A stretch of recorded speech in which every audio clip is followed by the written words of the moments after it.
Quand Marie et Yvan Perreux s'étaient installés dans la région, il y avait eu un sacré remue-ménage. On en avait parlé dans les chaumières, chez les commerçants et même dans la presse. Et pas seulement dans la presse locale, mais aussi dans tous les hebdomadaires spécialisés, ceux qui racontent les histoires d'amour des princesses et des stars. Dans le village, des centaines de journalistes et de photographes étaient venus on ne sait d'où, à l'affût des moindres faits et gestes de notre vedette nationale, Marie Perreux. Pendant plusieurs mois, il y avait eu un chantier très impressionnant à l'emplacement de la vieille ferme des Katz, les parents de Marie. Était-ce un caprice ? Marie Perreux avait décidé de faire construire une énorme bâtisse avec piscine, comme on en voit sur la Côte d'Azur, à l'endroit même où ses parents et ses arrière-grands-parents avaient, pendant des générations, sué sang et eau pour cultiver leurs terres et en vivre plus ou moins chichement. C'était une sacrée revanche pour la petite paysanne qui, un beau matin, était partie tenter sa chance à Paris. La villa était spacieuse, imposante, de style hollywoodien, un peu tape à l'œil. La femme du maire trouvait que cela faisait nouveau riche, mais je crois bien que cette maison, la Louisiane, en faisait rêver plus d'un. Marie avait fait planter des quantités d'arbres, d'arbustes autour de la villa, et tout cela était du plus bel effet et contrastait étrangement avec les autres propriétés du pays. Il y avait aussi une immense piscine que les enfants du village avaient vu installer, les yeux pleins de convoitise. Ainsi donc, Marie Katz était devenue la star Marie Perreux et était rentrée au pays, riche, célèbre et mariée à Yvan Perreux, l'un des plus beaux playboys de la capitale. Lui, on le rencontrait au volant de sa voiture de sport, bronzé, été comme hiver, toujours aimable et galant avec les dames, dépensant sans compter chez les commerçants de la région qui bénissaient la venue de ce couple tapageur, mais bon client. Cet été, à peine la villa achevée, on avait vu arriver des voitures rutilantes avec à leur bord les invités de Marie et d'Yvan, venus pour faire la fête et qui menaient grand train. Les gamins du village allaient se poster devant l'entrée de la villa pour regarder passer les têtes connues, acteurs, metteurs en scène, animateurs de télévision, invités privilégiés et fort bruyants. Certains enfants allaient même jusqu'à grimper aux arbres pour observer cette joyeuse compagnie plongeant dans la piscine à grand renfort de cris et de rires. Tout allait pour le mieux du côté de la villa Louisiane. Mais les invités avaient enfin regagné Paris quand, par un beau matin de septembre, le sous-officier de permanence de la compagnie vit se garer devant la gendarmerie la dernière décapotable flambant neuve d'Yvan Perreux.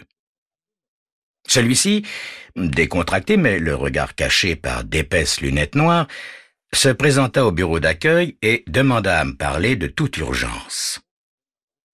Je le fis entrer dans mon bureau et c'est ainsi que je reçus la déposition d'Yvan Perreux. Cela va vous paraître idiot, mon commandant, mais ma femme a disparu. Oui. Voilà 3 jours et 3 nuits qu'elle n'est pas rentrée. Son frère, qui est venu passer une semaine chez nous, veut absolument que je vous signale le fait. Alors voilà, c'est sûrement un caprice de sa part, mais je vous aurais informé, n'est-ce pas? Je me trouvais quelque peu interloqué. Les artistes sont parfois bizarres, soit, mais l'attitude de cet homme était étrange. Monsieur Perreux, vous me dites que votre femme est partie, mais partie comment? En voiture? Non, mon commandant, sa voiture est là, personne n'y a touché depuis 3 jours.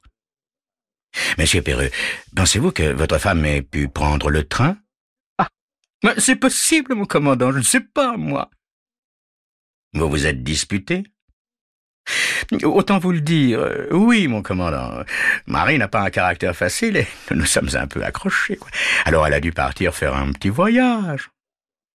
Mais comment ça, un petit voyage, monsieur Perreux? Quand avez-vous vu votre épouse pour la dernière fois? Le 27 août. Je vous l'ai dit, nous nous étions disputés. Elle m'avait fait une scène de jalousie. Alors, elle est sortie, je ne l'ai plus revue depuis, quoi. Elle est sortie comment? À pied? Oui, à pied. Elle a quitté la villa et elle n'est pas rentrée. Le lendemain, j'ai remarqué qu'il manquait quelques-uns de ses vêtements et peut-être même une valise. A-t-elle emporté de l'argent? Oh, elle a toujours son chéquier sur elle et sa carte bleue. Votre femme avait-elle l'intention de voyager? Non.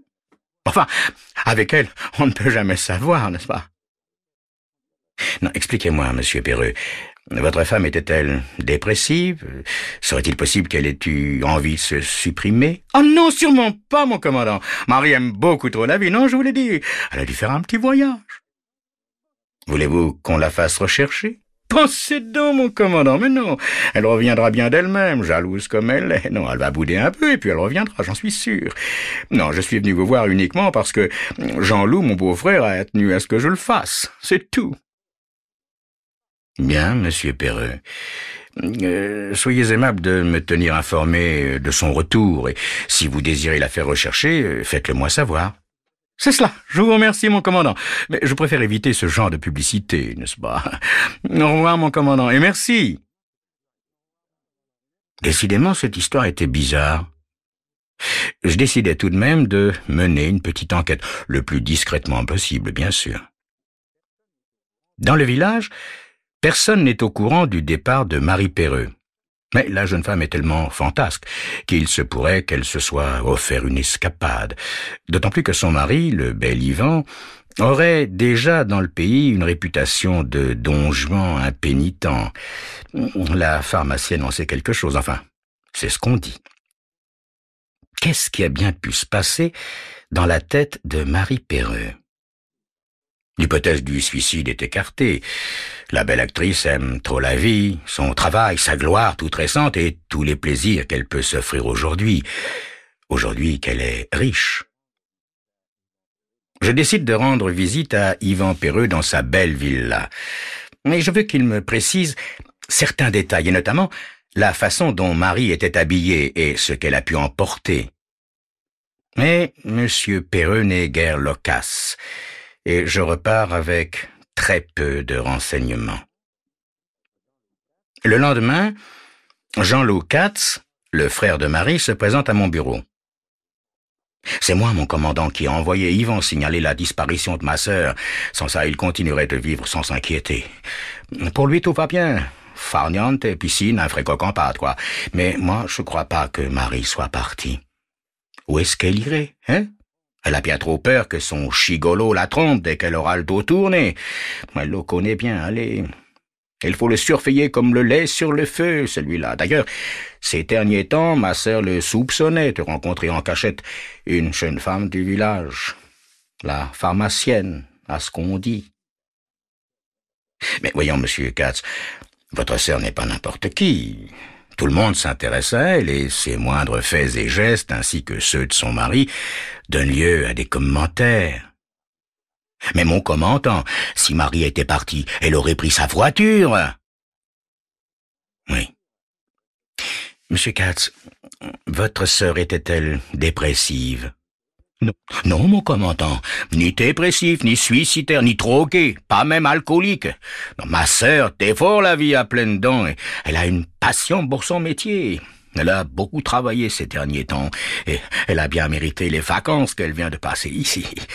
En plus, elle a un projet très important pour le mois d'octobre, un tournage en Italie. Non, je vous le répète, elle déborde d'enthousiasme, elle est incapable de se suicider.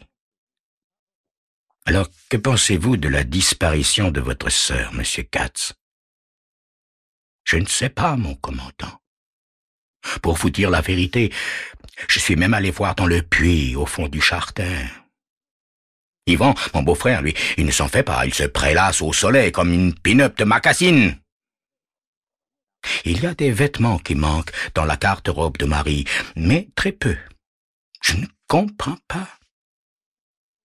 Faites-la rechercher, mon commandant, je vous en prie. Pour ma part, je reste en liaison avec son impresario à Paris et ses amis, et je vous tiendrai informé. Cette affaire n'est décidément pas simple. De plus, dès que la disparition de la star sera connue, une nuée de journalistes va s'abattre sur le village comme des abeilles sur du miel. Je lance tout de même un message de recherche concernant la disparue. L'éternelle question revient toujours. Pourquoi est-elle partie? Où est-elle partie? De retour au pays, la star de cinéma Marie Perreux a fait construire dans son village natal une villa hollywoodienne où elle a passé les vacances d'été avec son mari Yvan et les amis de celui-ci, une bande de joyeux fêtards. Les vacances sont terminées et les amis sont repartis. Le 1er septembre, Yvan Perreux, l'époux volage de la star, vient signaler la disparition de sa femme. À la suite d'une dispute, Marie est partie à pied et n'a pas reparu depuis 4 jours. Jean-Loup Katz, le frère de Marie, est très inquiet et me demande instamment de faire des recherches. Cette fois, l'enquête est ouverte. On interroge les habitants du village. Qui a vu Marie Perreux depuis le 27 août à 17 heures? Personne. Pourtant, la jeune femme ne passe pas inaperçue. Et soudain, un espoir. Un témoin affirme avoir vu Marie le 27 au soir, c'est-à-dire quelques minutes après son départ de la villa. Ce témoin, c'est le secrétaire de la mairie. Il est formel et absolument certain de la date. Le 27 au soir, il a rencontré Marie Perreux à Broutières, à quelques kilomètres d'ici. Quant aux proches voisins de la villa, ils n'ont rien remarqué. Le chef de gare, le chauffeur de taxi non plus, pourtant, ils la connaissent, et s'ils l'avaient vue, ça se saurait. À Paris, son impresario, ses amis intimes n'ont reçu aucune nouvelle d'elle. Rien non plus à son domicile parisien. En fait, mis à part le secrétaire de la mairie, personne ne l'a vue le 27 août, date de sa disparition. Je décide de faire fouiller les bois et les champs environnants. Rien. Jean-Loup Katz, son frère, est de plus en plus inquiet. Marie a disparu depuis maintenant 1 semaine. Jean-Loup Katz revient me voir. Mon commandant, mon beau frère est un fiefé coquin, vous savez. Il a aucune pudeur. Il reçoit sa pharmacienne à la villa comme si de rien n'était. Hier, il faisait des plongeons dans la piscine en riant aux éclats. Que c'en est une honte. L'enquête continue. Toutes les sources de renseignements possibles sont exploitées. Le directeur de la banque nous précise qu'aucun règlement par chèque ou carte bleue n'a été fait par Marie Perreux depuis le 27 août. Et depuis le 27 août, personne n'a vu la jeune femme, à l'exception du secrétaire de la mairie qui persiste dans ses affirmations et qui confirme le signalement de Marie, qui est le même que celui donné par Yvan Perreux, son mari. Et pour ce qui est du jour, c'est bien le 27 août au soir. Et si, malgré sa bonne foi, cet homme se trompait? Néanmoins, je ne néglige pas ce témoignage. Sait-on jamais. Puis je décide une nouvelle visite à la villa.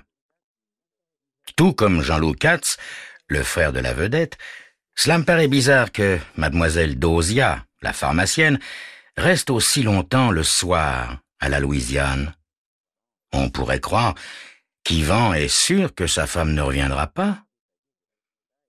Un plan détaillé de la villa et de ses dépendances est dressé avec toutes les caches possibles, et à l'heure convenue, je me présente, accompagné de Jean-Loup Katz, le frère de Marie Perreux, du chef Beauvais, technicien des investigations criminelles, et de 2 de mes hommes, les gendarmes Larue et Porte.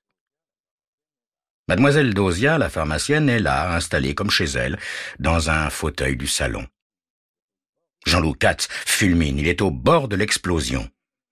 Yvan Perreux se précipite vers lui. « Mais calme-toi, Jean-Loup, je ne fais rien de mal, voyons. Je n'ai pas le moral en ce moment avec cette histoire. Alors, mademoiselle Dosia est venue me tenir compagnie, quoi. En plus, je suis harcelé au téléphone par les journalistes qui me posent les questions les plus insensées, qui veulent photographier les lieux, etc., etc., etc., vois-tu. Monsieur Perreux, nous devons retrouver votre épouse par tous les moyens.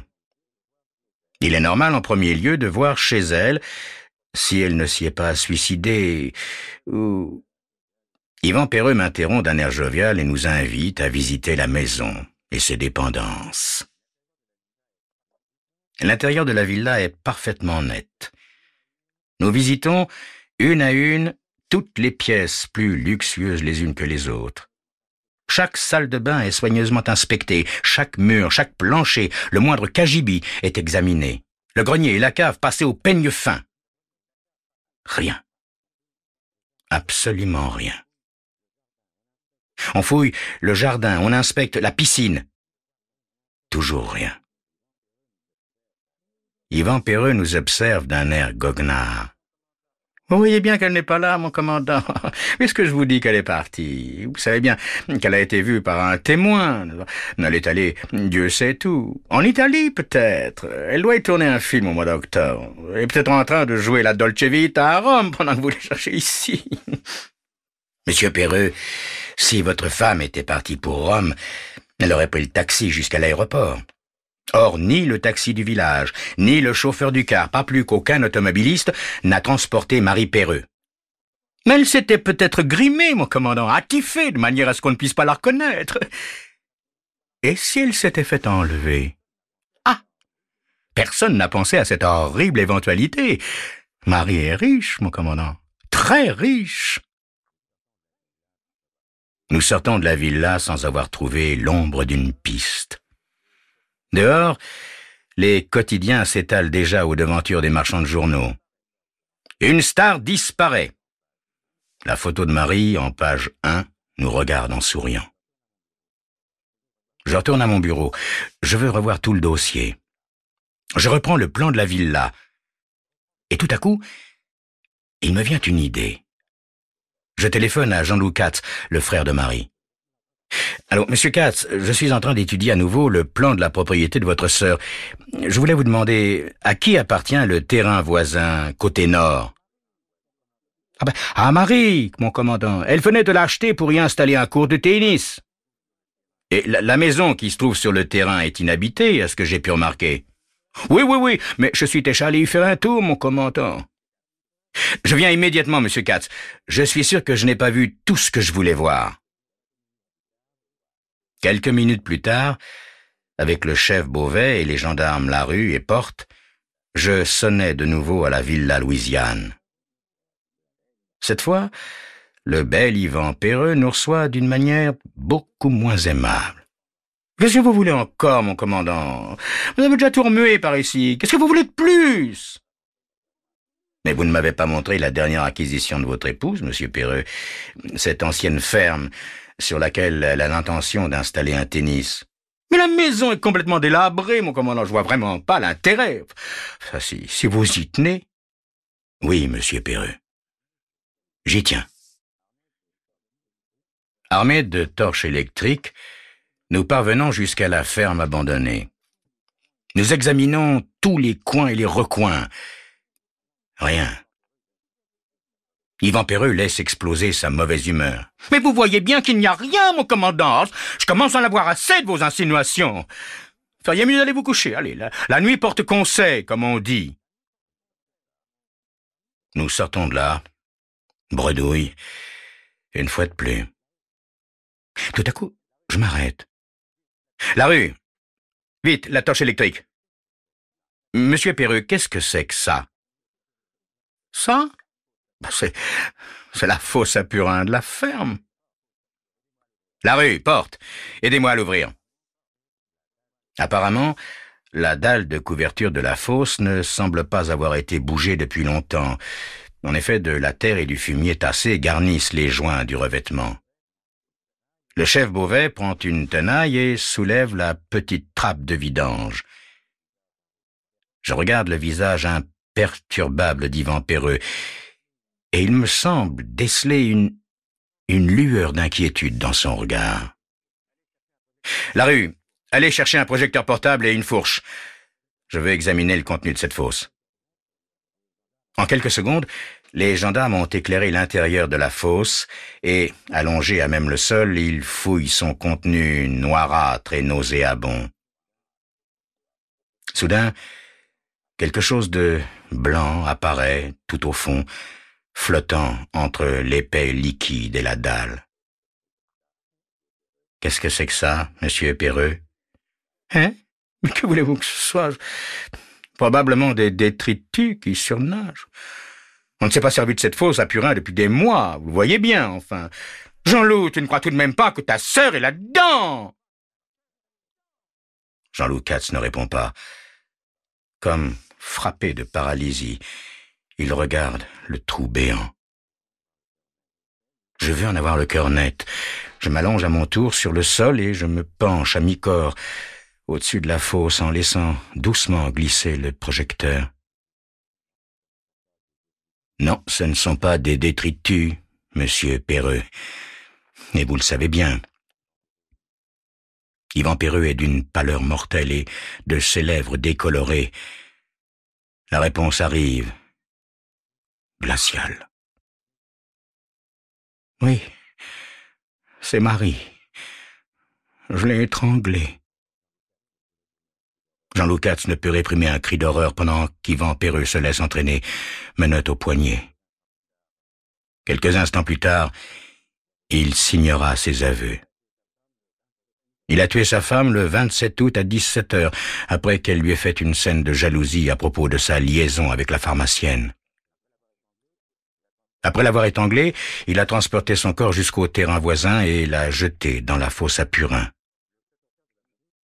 Le secrétaire de la mairie, qui prétendait avoir rencontré Marie au soir du 27 août, s'était tout bonnement trompé de jour. En fait, c'était le 26 août qu'il l'avait vue, et ce témoignage avait bien arrangé l'assassin. Marie Perreux avait décidé de divorcer, et elle venait d'en informer son époux. Elle s'était rendue compte un beau jour que, riche, célèbre, intelligente, adulée, elle vivait avec un bon à rien, coureur de jupons, incapable de la rendre heureuse. Yvan Perreux, qui s'était habitué au luxe et à la vie facile que lui procurait l'argent de sa femme, n'a pas pu supporter l'idée de tout perdre et de retourner à la médiocrité qui était la sienne avant son mariage. Il a commis l'irréparable, perdant du même coup et à tout jamais l'argent, la liberté et la paix de l'âme.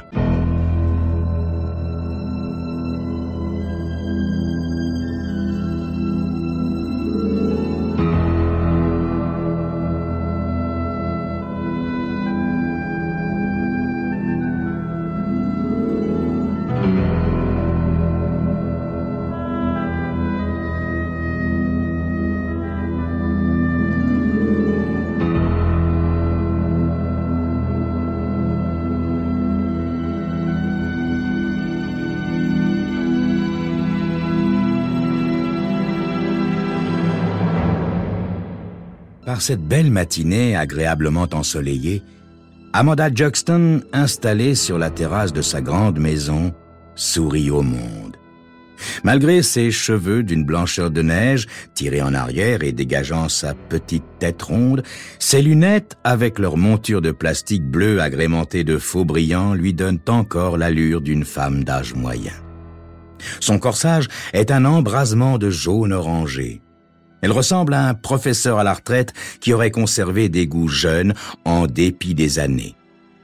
À ses pieds, somnole un bon gros matou beige. Un plateau dans les mains, Sheila Benson apparaît à la porte-fenêtre et s'avance sur la terrasse d'allée. Au claquement de ses hauts talons, Amanda se retourne, comme si quelque mécanisme se déclenchait en elle. Sheila sourit. « Voici !» dit-elle, l'air de nager dans le bonheur, « le petit déjeuner est servi. »« Tant mieux, » répond Amanda. « J'ai tellement faim que j'avalerais bien un cheval tout entier. » Sheila s'exclave. « Ne préféreriez-vous pas un bon jus d'orange, du bacon canadien et des œufs brouillés ?»« Eh bien oui, maintenant que vous m'en parlez, je crois que j'aimerais assez cela. »« Parfait !» roucoule Sheila en posant le plateau. « C'est justement ce que nous avons ce matin. » Le chat, qui d'un œil guette la scène, se redresse. Miaulant, il se détend et pose ses pattes de devant et son nez sur le bord de la table. Amanda lui caresse la tête. « Oui, Crème Pouf veut aussi son petit déjeuner, n'est-ce pas, mon joli ?» Sheila, qui jusque-là faisait mine de l'ignorer, regarde le chat du coin de l'œil. Son sourire vacille, puis reprend tout son éclat. « Bien sûr, nous allons prendre une soucoupe et donner à manger au bon petit minou. » Elle s'élance en hâte vers la maison, le chat sur les talons. Une fois à l'intérieur, elle cesse de sourire et se hâte vers la cuisine. La colère se lit sur ses traits. Elle pose un petit bol sur la table et sort un pot de crème du réfrigérateur. Elle n'a pas encore commencé de verser que le chat a déjà sauté sur la table. Furieuse, elle le chasse sans ménagement d'un revers de main. L'animal laisse échapper un miaulement de surprise et s'enfuit de la cuisine. Quand Sheila revient sur la terrasse, il est pelotonné sous la chaise de la vieille dame. Avec un sourire angélique, Sheila s'agenouille et pose devant lui le bol de crème. « Il a vraiment eu peur, ce pauvre Crimpouf !» fait-elle, lui parlant comme à un bébé. « Vous êtes si gentille !» remarque à son tour Amanda. « C'est presque comme si vous étiez ma fille. » Elle pose sa main sillonnée de grosses veines sur celle de Sheila. « C'est un tel réconfort pour moi de savoir que Crimpouf vous aura, John et vous, pour l'aimer et prendre soin de lui quand je ne serai plus là. » Sheila se met à rire comme pour chasser l'humeur sérieuse de la vieille dame. « Faut pas parler ainsi, Amanda. Il vous reste encore beaucoup d'années à vivre. » « Allons, Sheila. Nous savons toutes deux que ce n'est pas vrai. J'ai 79 ans et le docteur Marshall ne nous a caché ni à l'une ni à l'autre qu'avec mon pauvre cœur, je peux mourir à tout instant. Ça n'avance à rien de fuir la vérité. Je serais morte de solitude depuis longtemps si vous et votre merveilleux mari n'étiez venus vivre avec moi. J'apprécie beaucoup ce que vous faites pour moi et je tiens à ce que vous le sachiez. » « Oh, c'est très gentil, » dit aimablement Sheila. « Mais sachez que cette année passée en votre compagnie a été la plus heureuse de notre vie. Vous savez, Amanda, je vous aime autant que j'aimais ma pauvre maman. » Crimpouf cesse de laper sa crème, lance à Sheila un regard écœuré et, lui tournant le dos, s'éloigne dédaigneusement. Amanda met sa main devant sa bouche pour dissimuler un bâillement. « Je crois que je vais aller m'allonger un peu. » D'un ton plein de sollicitude, Sheila l'y encourage. « Oui, c'est ça, vous avez besoin de repos. » La vieille dame s'éloigne à petits pas, suivie de son chat. Ayant entendu la porte de la chambre d'Amanda se refermer, Sheila achève de débarrasser la table et retourne à la cuisine. Lorsque le téléphone sonne, elle se tourne vers l'appareil installé dans le hall. Puis, entendant Amanda répondre, elle s'approche de la chambre de la vieille dame pour écouter. « Oui, je vois, dit Amanda. 500 $? Mon Dieu! Et au porteur? Oh, oui, je vois. Comment? En veste de tweed, dites-vous? Oh, non, ce chèque, bien sûr, il est de moi. Oui, parfaitement. Faut-il que j'aie vieilli pour oublier un chèque de 500 $? Oui, c'est ça. Merci d'avoir appelé. Au revoir. Dès les premiers mots, Sheila est devenue toute pâle. Elle se tord les mains et de fines gouttes de sueur perlent sur son front lorsqu'elle entend Amanda s'asseoir sur son lit en disant « Mon pauvre Crimpouf, nous voilà devant un gros problème. » Sheila sort en trompe de la maison et gravit 4 à 4 les marches qui conduisent à l'appartement qu'elle occupe avec son mari au-dessus du garage. John, affalé dans un fauteuil, en chaussettes, lève les yeux du magazine sportif dans lequel il est plongé en l'entendant grimper l'escalier. « Ah, qu'est-ce qui t'arrive encore? Me dis pas que t'as un pressentiment pour le couplet d'aujourd'hui. »« John, elle sait tout. » Il la dévisage, soudain sérieux. « T'es sûr? » La banque vient de l'appeler au sujet du chèque que tu as touché ce matin. J'écoutais derrière la porte. Quand ils ont donné ta description, elle a dit que tout allait bien et que c'était elle qui l'avait signé. Ouais. Sur le moment, elle n'aurait pas voulu accuser d'usage de faux son cher petit ami, comme elle m'appelle. Eh ben, ça nous donne le temps de décider des mesures à prendre. Qu'est-ce qu'elle va faire, à ton avis? Je pense que tout d'abord, elle va nous demander des explications au sujet de ce chèque. Il faudra inventer une excuse. Je sais pas, moi, que nous avions besoin de cet argent pour quelque chose de grave et qu'on n'a pas voulu le lui demander parce que elle est trop bonne et que nous avions l'intention de tout rembourser. On arrivera bien à s'en tirer, va. Mais si ça lui donne l'idée de vérifier les relevés de son compte en banque? Alors, mon cœur, je dirais que nous avons tué la poule aux œufs d'or. Pire encore, tu sais qu'elle est radin. Si elle découvre qu'on a touché pour plus de 10 000 $ de faux chèques, elle va nous faire arrêter. Le front ridé, les lèvres serrées, John s'absorbe dans ses pensées. Sheila se demande une fois de plus comment un simple emploi d'infirmière a pu les conduire à cela. Quand l'agence lui a offert la place il y a 1 an, elle a tout d'abord refusé, mais John n'ayant pas de travail en vue, elle finit par accepter. Heureusement, Amanda lui a plu tout de suite. Une semaine plus tard, Sheila lui parlait de son mari au chômage.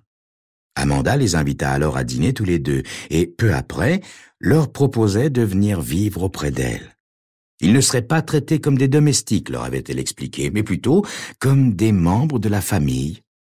Amanda leur proposant un salaire mensuel de 200 $, plus naturellement les dépenses courantes, il l'avait fait monter jusqu'à 275, mais n'avait pu obtenir plus. Par la suite, elle leur avait confié qu'elle s'était attendue à payer 250 $, mais que Crimpouf et elle étaient bien d'accord pour ne pas aller au-delà de 275. Il savait que son mari lui avait laissé beaucoup d'argent. Mais ce n'est que beaucoup plus tard qu'ils apprirent qu'elle possédait plus de 2 millions de $ en titres et propriétés.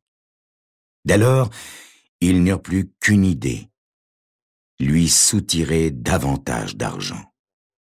Bientôt, Sheila se mit à faire le marché et put mettre dans sa poche entre 50 et 100 $ par mois, rien qu'en faisant danser l'anse du panier.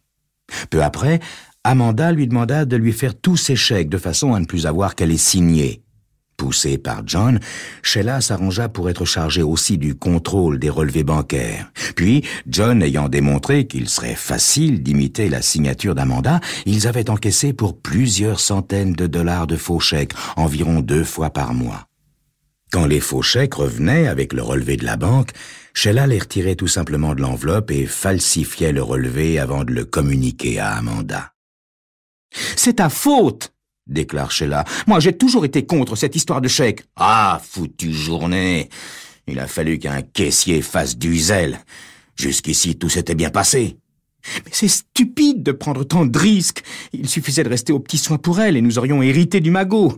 Maintenant, on va se faire virer. Encore heureux si on ne se retrouve pas en prison. » Se levant d'un bond, John la gifle à toute volée. « Ça suffit maintenant avec tes jérémiades !» De toute manière, rien n'est encore perdu. Le seul problème, c'est si elle agit avant nous, puisque jusqu'ici, pour la banque, c'est elle qui a signé ce chèque. Et qui plus est, nous sommes toujours ses héritiers. Donc, nous n'avons qu'une solution. Laquelle, John? Le meurtre. Et encore, il faut se dépêcher.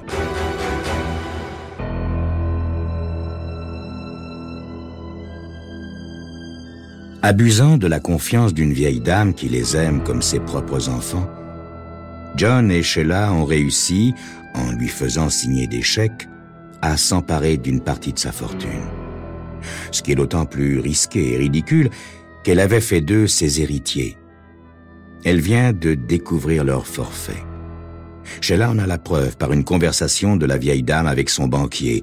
Pour l'instant, elle les a couverts, mais il faut la prendre de vitesse. Et pour cela, une seule solution dans l'esprit de John. Le meurtre. Encore doivent-ils se dépêcher. Tu plaisantes, John? Non, je suis sérieux. Écoute.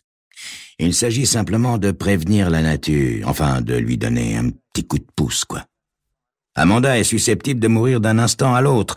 Le docteur Marshall a dit qu'il suffisait d'un choc pour la tuer. Maintenant, je suis certain que si je prélevais un peu d'arsenic dans les produits de jardinage et si t'en mettais une pincée dans son lait du soir, le docteur penserait simplement que son cœur a fini par lâcher. Tu le crois vraiment, John? Demande Sheila, les yeux écarquillés.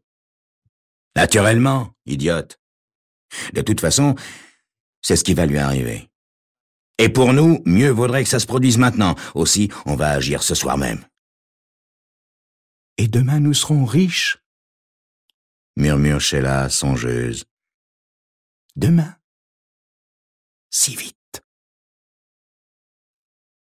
Un verre de lait chaud à la main, Sheila frappe à la porte d'Amanda. « Entrez !» Souriante, Sheila pénètre dans la chambre. Et voici une tasse de bon lait bien chaud pour vous faire de beaux rêves. Grimpouf, qui sommeillait au pied du lit, ouvre les yeux, s'étire et pose sur le lait un regard de convoitise. « La journée a été longue et je suis affreusement fatiguée. » dit la vieille dame. « Mais je ne peux arriver à m'endormir sans mon lait. C'est l'âge qui fait ça, sans doute. Mais mon enfant, ne restez pas debout. Asseyez-vous et bavardons un peu. » « Volontiers !» répond Sheila, qui s'assied au bord du lit et fait mine de caresser le chat. Amanda remarque qu'elle lui lisse le poil à l'envers. « Sheila fait enrager le mignon petit chat. » dit-elle en souriant, après avoir bu une petite gorgée de lait. « Ah, le pauvre minou. » Son sourire se fige, puis s'efface peu à peu. Elle se redresse, respirant à grand-peine, et tandis que Sheila la regarde, il lui semble que le temps s'éternise. Comme fasciné, Grimpouf s'approche du lit. Le visage d'Amanda se tord, on dirait qu'elle veut parler, puis, avec un petit soupir, elle retombe contre l'oreiller. Le contenu de la tasse commence à se répandre et Sheila retire le récipient des mains inertes de la vieille dame. Grimpouf vient renifler le visage de sa maîtresse et se met à miauler comme s'il pouvait la rappeler à la vie. Sheila pose la tasse sur la table de chevet et court à la porte d'où elle appelle « John! John! Elle est morte !» John escalade l'escalier 4 à 4. D'un coup d'œil, il enregistre la scène, puis, s'approchant du lit, tâte le pouls d'Amanda. « Ouais, ma belle. Tout ce qu'il y a de plus morte. » Sheila contemple le corps. C'était si facile. On aurait dû le faire plus tôt. John acquiesce d'un murmure et décroche le téléphone. Il compose un numéro et demande à parler au docteur Marshall. Le chat miaule furieusement pendant que John parle au docteur d'une voix empreinte de tristesse.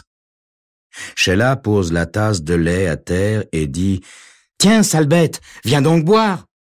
Avec bonne grâce, le chat saute du lit et vient laper le lait. Quand John raccroche le téléphone, le chat pousse son dernier soupir. « Le médecin arrive tout de suite !»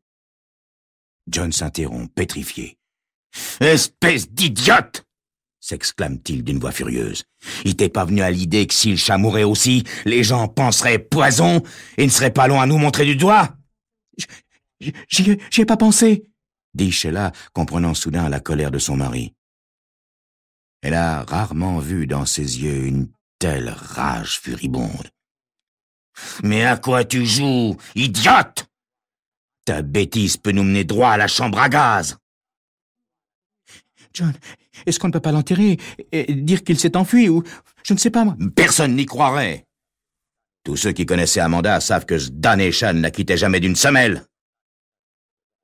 Sheila sent la panique s'emparer d'elle. John fait claquer ses doigts comme, soudain, frappé d'une sublime inspiration. « J'ai trouvé. Ça peut marcher. » « Quoi, John? » Le chat et elle étaient inséparables.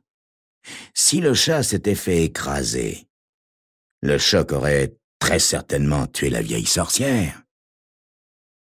Sheila pousse un soupir de soulagement. « Tu veux l'écraser post-mortem, c'est ça? » Exactement. Et personne pourra aller voir si cet animal écrabouillé a été empoisonné.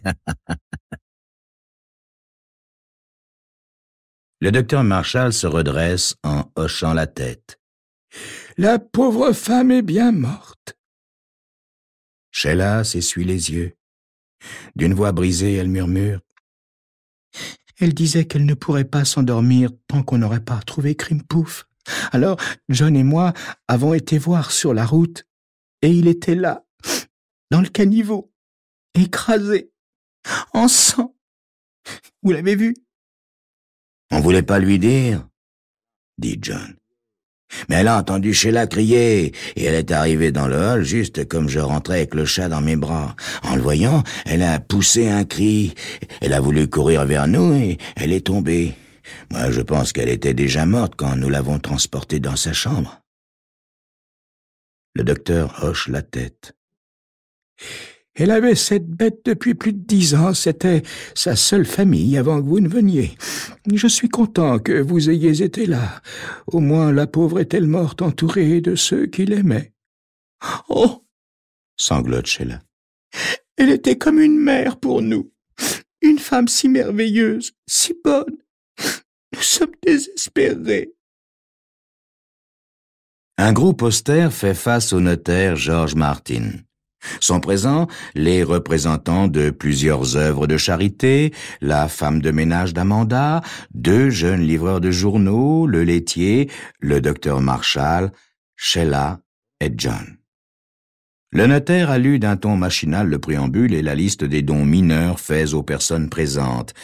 Il n'a même pas changé de ton pour lire le passage concernant le legs de 25 000 $ au docteur Marshall, à charge pour lui de les consacrer à l'œuvre qu'il jugera la plus digne d'intérêt. Puis, le notaire se racle la gorge avant de poursuivre.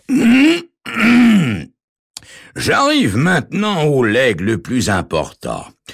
Depuis environ 1 an, dit ma cliente, j'héberge un couple que j'en suis venu à chérir comme mes propres enfants. Sheila laisse échapper un discret soupir de soulagement. Maître Martin poursuit sa lecture. Depuis quelque temps, je me rends compte que Sheila et John Benson prélèvent sur mon compte de petites sommes avec de faux chèques. J'ai autorisé le paiement de ces chèques comme s'ils étaient signés de ma main et je n'ai rien dit. Dans un tel climat de confiance, n'importe qui aurait agi de même. Connaissant ces enfants, je suis sûr qu'ils seraient venus d'eux-mêmes m'avouer ce qu'ils ont fait. Je ne veux surtout pas qu'ils aient de remords. C'est uniquement pour cela que j'en parle ici. Il est très possible qu'ils essaient de tromper la confiance que je vais maintenant leur accorder, mais je m'en remets à leur conscience.